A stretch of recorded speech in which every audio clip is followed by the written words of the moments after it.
Welcome back. You're watching IPO Special on Big Deal. So my question straight to Ramesh then, is this exuberance that we are seeing in the IPO market, it's more because more needle-moving companies have come to the market like ICICI Pru as well as Vodafone, and throwing some light to the Sooty stake sale that the government is talking about. Government is also trying to rake in some moolah by NMDC and Oil India stake sales.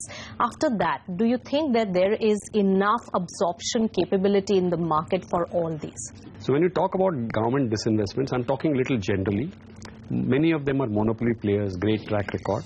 So as long as the pricing of the disinvestment, they manage to get it right, and they manage to get the right companies to go to the disinvestment market, I don't think liquidity is a concern at all. In fact, if you saw some of the recent runs where the OFS guidelines were changed to accommodate retail, some of them were thundering successes. So Nilesh, what do you think about the appetite of the market and the depth that we are seeing? I generally don't believe that appetite or depth is a problem. I think especially if there is quality. I think there's still a lot of money waiting to kind of come into the marketplace. Especially I think some of the very big institutions would opt for them, things like Sooty and all that would be opportunities where they can put to work you know, billions of dollars or virtually in a single deal or on an overnight basis, which you really can't do in the secondary market. I mean, there'd be an impact cost to it. So I think the appetite is very, very good.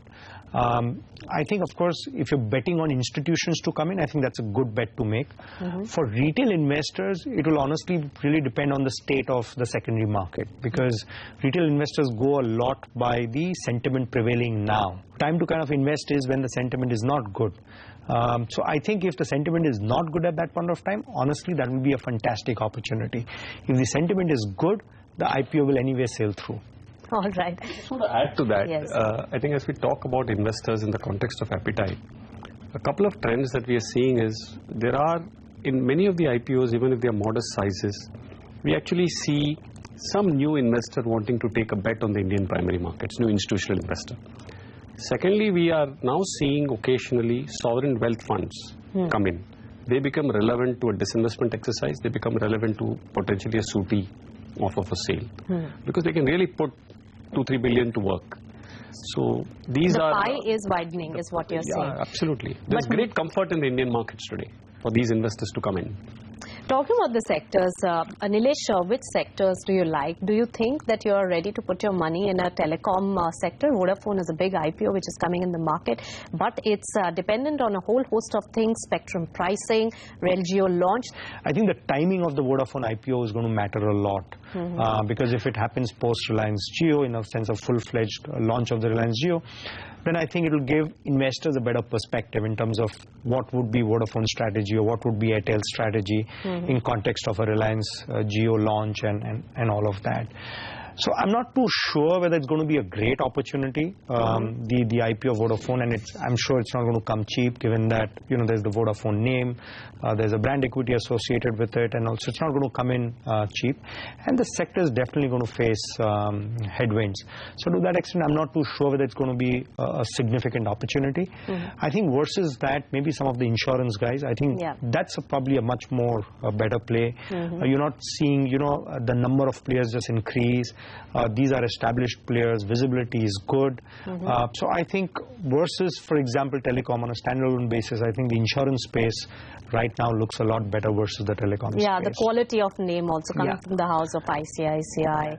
When you have general insurance companies going, and there will be some of the PSUs from that stable also going public, I think general insurance, I think, would be probably one notch higher versus the life insurance business in terms of the business and capital efficiency and things of that kind. All right. So enough interest for insurance and uncertainty when it comes to telecom.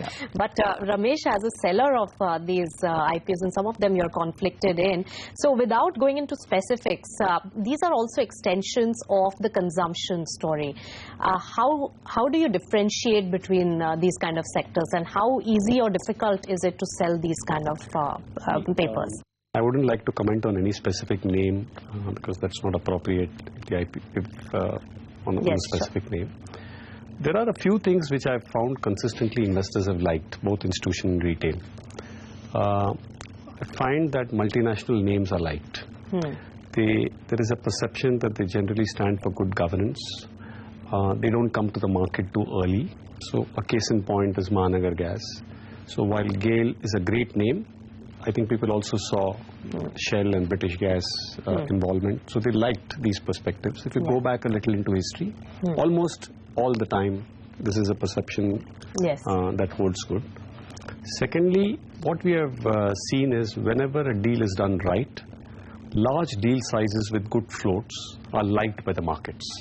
Thirdly, when it comes to the retail segment in particular, there's a lot of money waiting. And as Nilesh said, it's a question of sentiment and what they are guided at that point of time. So therefore, I'm just trying to say that size of IPOs, size of these deals in an IPO market done in the right form is never a challenge.